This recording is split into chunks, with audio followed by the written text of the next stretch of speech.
लाडली बहनों के लिए बड़ी खुशखबरी। डॉक्टर मोहन यादव के द्वारा अब जल्द ही तीसरे चरण की शुरुआत की जाएगी।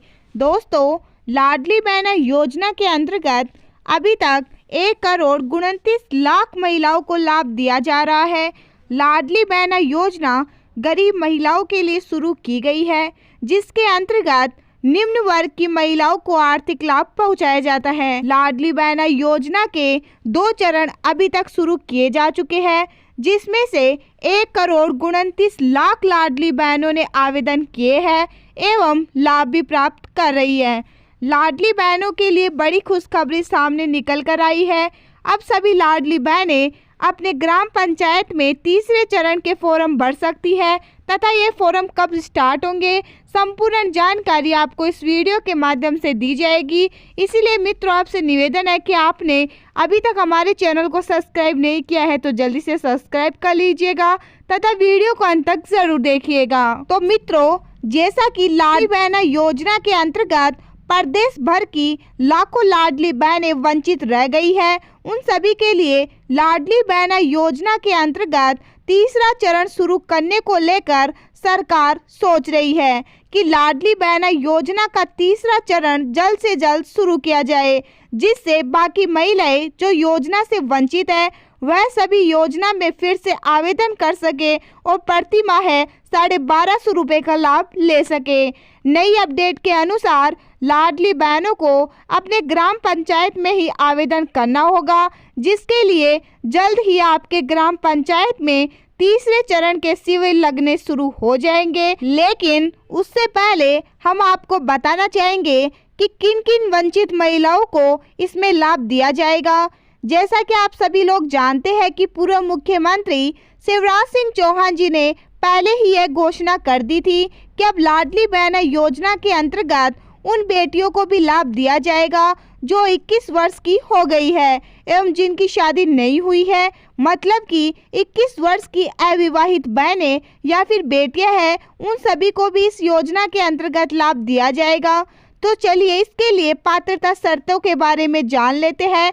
तो सबसे पहला आता है कि लाडली बहना योजना के तीसरे चरण में सभी पात्र बहनें आवेदन कर सकती है, लेकिन इसके लिए जरूरी है कि आवेदिका की उम्र 21 वर्ष से 60 वर्ष तक की होनी चाहिए।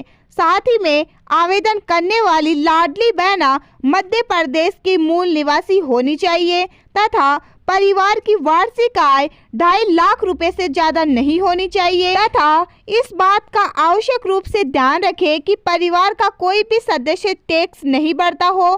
साथ ही में महिला किसी भी सरकारी सेवा में नहीं होनी चाहिए। तो केवल ये सभी महिलाएं ही तीसरे चरण में आवेदन कर सकती है तथा प्रति माह सरकारी योजनाओं का लाभ उठा सकती है। तो मित्रों, हम सबसे पहले आपको बता दें कि तीसरे चरण में आवश्यक दस्तावेज आपके पास में क्या क्या होने चाहिए, क्योंकि मित्रों हम चाहते हैं कि आपका फॉर्म इस बार रिजेक्ट ना हो। इसीलिए जरूरी है कि आपको आवश्यक दस्तावेजों का पता होना चाहिए ताकि आप समय पर इस योजना का लाभ उठा सके। तो सबसे पहला आता है कि लाडली बहना का आधार कार्ड आपके पास में होना चाहिए। साथ ही में लाडली बहना की समग्र आईडी होनी चाहिए, जिसमें कि आपकी EKYC कंप्लीट होनी चाहिए।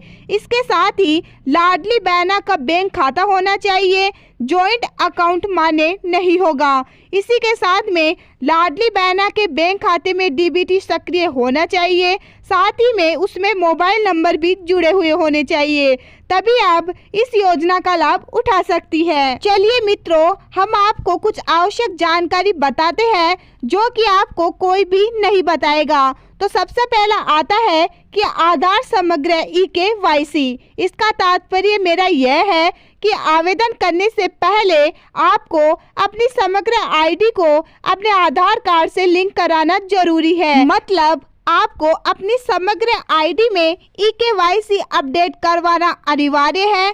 साथ ही में आपकी समग्र आईडी में मोबाइल नंबर रजिस्टर्ड होना चाहिए। इसी के साथ में आपके खाते में DBT सक्रिय होना चाहिए। मित्रों, आवेदन करने से पहले आपको अपने बैंक खाते में DBT डायरेक्ट बेनिफिट ट्रांसफर की सुविधा सक्रिय करवाना भी अनिवार्य है, तभी आपके बैंक अकाउंट में लाडली बहन योजना की किस्त ट्रांसफर की जाएगी। तो मैंने आपको यह 2 महत्वपूर्ण जानकारी दी है, क्योंकि पिछली बार बहुत सी लाडली बहनों ने इन 2 चीज़ों पर ध्यान नहीं दिया था, जिससे कि उनके फॉर्म रिजेक्ट हो गए थे और उनको लाडली बहन योजना का लाभ नहीं दिया गया था। संपूर्ण जानकारी के बाद में अब आपके मन में एक सवाल चल रहा होगा कि आखिर तीसरा चरण शुरू कब किया जाएगा। तो मित्रों, जैसा कि लाडली बहन योजना का पहला चरण मार्च 2023 में शुरू किया गया था तथा इसके बाद में दूसरा चरण शुरू किया गया था, लाडली बहन योजना का तीसरा चरण सरकार द्वारा जल्द से जल्द शुरू किया जाएगा। जैसा कि आप सभी लोग जानते हैं कि 2024-25 का नया बजट पेश होने वाला है। इसके बाद ही तीसरा चरण शुरू किया जाएगा। इसके लिए हमें बस थोड़ा सा इंतजार करने की आवश्यकता है। केंद्र सरकार का बजट पेश होने के बाद में सरकार के द्वारा तीसरे चरण की शुरुआत कर दी जाएगी। तो सभी लाडली बहनों से मेरा अनुरोध है कि वो थोड़ा सा इंतजार और कर ले। तो मित्रों, आज के इस वीडियो में बस इतना ही। मैं आशा करती हूँ कि मेरे द्वारा दी गई जानकारी आपको अच्छी लगी होगी। अगर चैनल पर नए हैं तो चैनल को सब्सक्राइब कर दीजिएगा।